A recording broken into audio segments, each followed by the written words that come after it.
સુરતમાં દેશભક્તિના રંગે રંગાયેલા વાતાવરણ વચ્ચે 15 ઓગસ્ટ 2026ના રોજ સુરતમાં 80મા સ્વાતંત્ર્ય પર્વ નિમિત્તે જિલ્લા કક્ષાના મહોત્સવનું આયોજન કરવામાં આવ્યું હતું। આ ભવ્ય કાર્યક્રમનું આયોજન કૃષ્ણકુંજ મ્યુનિસિપલ પાર્ટી પ્લોટ ઉમરા પોલીસ સ્ટેશનની બાજુમાં અઠવાલાઈન મજુરાત જિલ્લા ખાતે સુરત ખાતે કરવામાં આવ્યું હતું અને સ્વાતંત્ર્ય પર્વ નિમિત્તે યોજાનારા જિલ્લા મહોત્સવમાં રાષ્ટ્રધ્વજને સલામી ધ્વજવંદન સહિત દેશભક્તિમય કાર્યક્રમનું આયોજન કરવામાં આવ્યું હતું। કાર્યક્રમને લઈને સુરત શહેર અને જિલ્લામાં દેશભક્તિનો માહોલ જોવા મળ્યો હતો। જિલ્લા કક્ષાના આ મહોત્સવમાં મોટી સંખ્યામાં નાગરિકો ઉપસ્થિત રહ્યા હતા અને રાષ્ટ્રપ્રેમ અને એકતાનો સંદેશ આપવામાં આવ્યો હતો। Bureau report Janadesh news. આપણા દેશના 80મા સ્વાતંત્ર્ય પર્વની ઉજવણી આજના ખુશનુમા અને ઉત્સાહિત વાતાવરણમાં થઈ રહી છે। જે રીતે યુવાનો, વિદ્યાર્થીઓ, પોલીસ જવાનો અને સર્વ નાગરિકોએ જે આ પરેડનું નિરીક્ષણ વખતે ઉત્સાહ દર્શાવ્યો એ માટે સૌને અભિનંદન આપું છું, આભાર વ્યક્ત કરું છું। આજના ગૌરવવંતા દિવસે માન્ય મુખ્યમંત્રી શ્રી ભૂપેન્દ્રભાઈ પટેલના સફળ નેતૃત્વ હેઠળ રાજ્યમાં સુશાસનની ભાવના મૂર્તિમંત થઈ છે।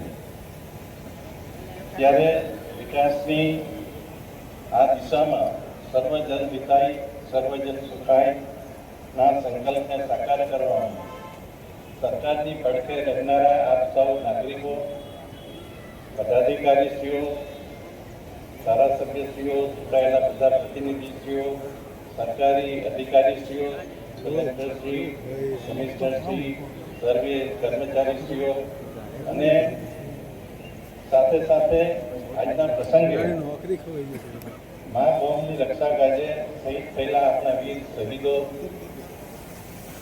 આઝાદીના લડવૈયાઓ, નામી અનામી સ્વાતંત્ર્ય વીરો ને હું નતમસ્તક હરણ કરી વંદન કરું છું અને આપ સૌને આજના સ્વાતંત્ર્ય પર્વની શુભેચ્છા પાઠવું છું। આપણે સૌ જાણીએ છીએ કે આઝાદ હિંદનું સપનું આપણા ગુજરાતના મહાત્મા ગાંધીજીથી શરૂઆત થઈ હતી। મહાત્મા ગાંધીજી, સરદાર વલ્લભભાઈ પટેલ, શ્યામજી કૃષ્ણ વર્માજી, ઝાંસીની રાણી લક્ષ્મીબાઈ અને લોકમાન્ય તિલક, સુભાષચંદ્ર બોઝ, ચંદ્રશેખર આઝાદ જેવા અનેક પરાક્રમી દેશભક્તોને આજે આપણે યાદ કરી અને નમન કર્યું। આપણે સૌ જાણીએ છીએ કે આપણા યશસ્વી વડાપ્રધાન માનનીય મોદીજીએ એમના નેતૃત્વમાં સશક્ત ભારત, સમૃદ્ધ ભારત, સ્વચ્છ ભારત, એક ભારત શ્રેષ્ઠ ભારત સાથે વર્ષ 2047 વિકસિત ભારત તરીકે જોવાની એક મહેચ્છા અને એક લક્ષ્યાંક નક્કી કર્યો છે।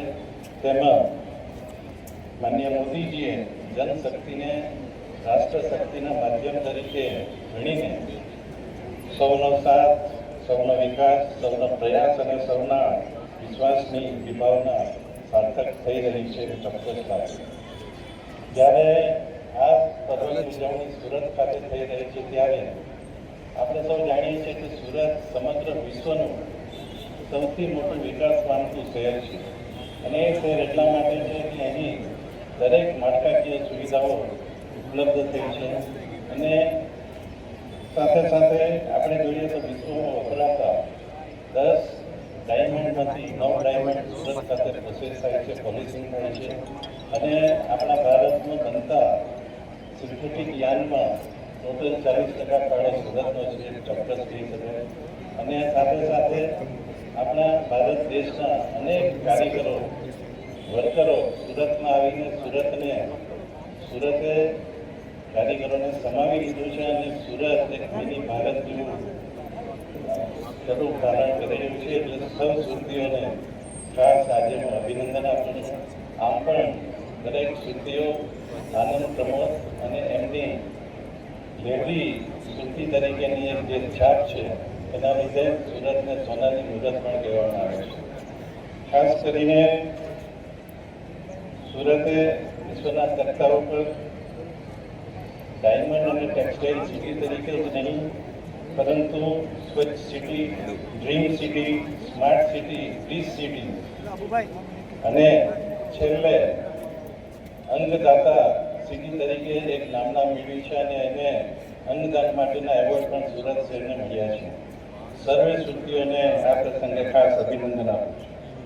આપણે જોઈએ તો ભારતની પ્રથમ બુલેટ ટ્રેનનું સૌ પ્રથમ સ્ટેશન અંત્રોલી ખાતે બની રહ્યું છે અને એ સ્ટેશન અને બુલેટ ટ્રેનનો જે પ્રોજેક્ટ છે તે મુંબઈથી અમદાવાદ વચ્ચેનું અંતર મિનિટોની અંદર સમેટી લેશે. આ જ આપણા ઝડપી વિકાસની એક પારાશક્તિ બની રહ્યું છે. સુરત નગરપાલિકાએ આની સાથે સાથે જે વેસ્ટ મેનેજમેન્ટ કહેવાય, કચરાનો નિકાલ કે સ્વચ્છતા માટે પણ ઘણું સુંદર કામ કર્યું છે.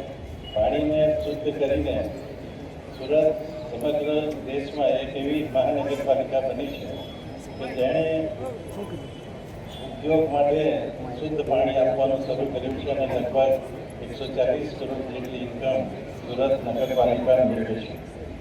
કાપડ ઉદ્યોગ પણ સુરત હંમેશા અગ્રેસર રહ્યું છે, પરંતુ કેન્દ્ર સરકારની મદદથી આપણા સુરત નજીક નવસારી ખાતે PM મિત્રા પાર્ક દક્ષિણ ગુજરાતના કાપડ ઉદ્યોગ માટે નવી ઊંચાઈ આપશે.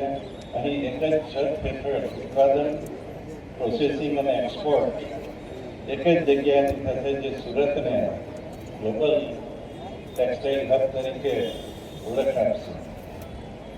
સ્વચ્છતા અને પર્યાવરણ અગ્રેસર મહાનગરપાલિકાની સૌથી મોટી સિદ્ધિ આપણે કહી શકીએ કે સ્વચ્છ સર્વેક્ષણ 2023માં સમગ્ર ભારતમાં પ્રથમ ક્રમ મેળવીને સુરતે સમગ્ર ગુજરાતને ગર્વ અપાવ્યું છે. દેશનું સૌથી સ્વચ્છ શહેર સુરત છે એમ ચોક્કસ કહી શકાય. આ ઉપરાંત સુરતને ગાર્બેજ ફ્રી સિટીમાં પણ 7 સ્ટાર રેટિંગ મળ્યું છે અને સ્વચ્છ વાયુ એટલે હવાના સ્વચ્છ વાયુમાં 2024માં સમગ્ર ભારતમાં સુરતને પ્રથમ ક્રમ મળ્યો છે અને 1,50,00,000નું ઇનામ પણ મળ્યું છે.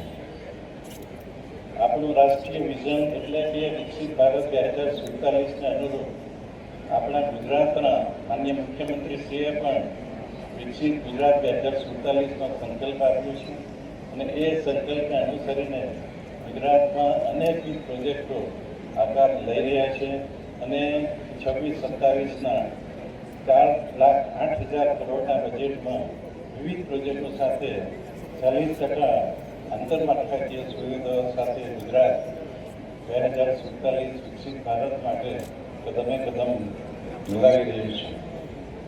આપણે જોઈએ તો ગુજરાતની મુખ્ય સિદ્ધિમાં ગુજરાત રાષ્ટ્રીય ઉત્પાદનમાં 17%નો ફાળો આપે છે અને સાથે સાથે જે નિકાસ થાય છે આપણા દેશમાંથી એમાં પણ 26% સાથે ગુજરાત સમગ્ર દેશમાં પ્રથમ ક્રમે છે.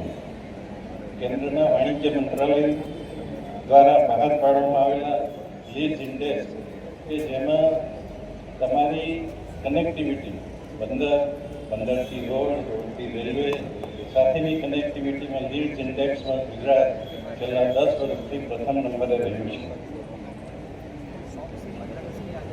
વિકાસ માત્ર મોટા શહેર પૂરતો મર્યાદિત ન રહે, પરંતુ સમગ્ર વિસ્તારનો વિકાસ થાય એ માટે જે ભારત સરકારે મોટા સેક્ટર્સ નક્કી કર્યા છે એમાં સુરત શહેરનો સમાવેશ થાય છે અને સુરત ઇકોનોમિક રિજન એ ભરૂચથી ઉંબરગામ સુધીના વિસ્તારને આવરી લે છે અને એ વિસ્તારમાં સંતુલિત વિકાસ થશે. આંતરમાળખાકીય વ્યવસ્થા હોય કે લોકો માટેની સુવિધાઓ હોય કે કામદારો માટેની સુવિધાઓ હોય. અને મને જણાવતા આનંદ થાય છે કે રાજ્યએ પાછલા 2 વર્ષમાં સુરત ઇકોનોમિક રિજન માટે 20 જે પ્રોજેક્ટો ઓળખાયા છે, જે મંજૂર થયા છે, એમાં 4,700 કરોડથી વધુ રોકાણ કર્યું છે અને એ પ્રોજેક્ટની અમલવારી પણ શરૂ થઈ ગઈ છે. વિકસિત ભારત 2047ની વિભાવનાને આગળ વધારતા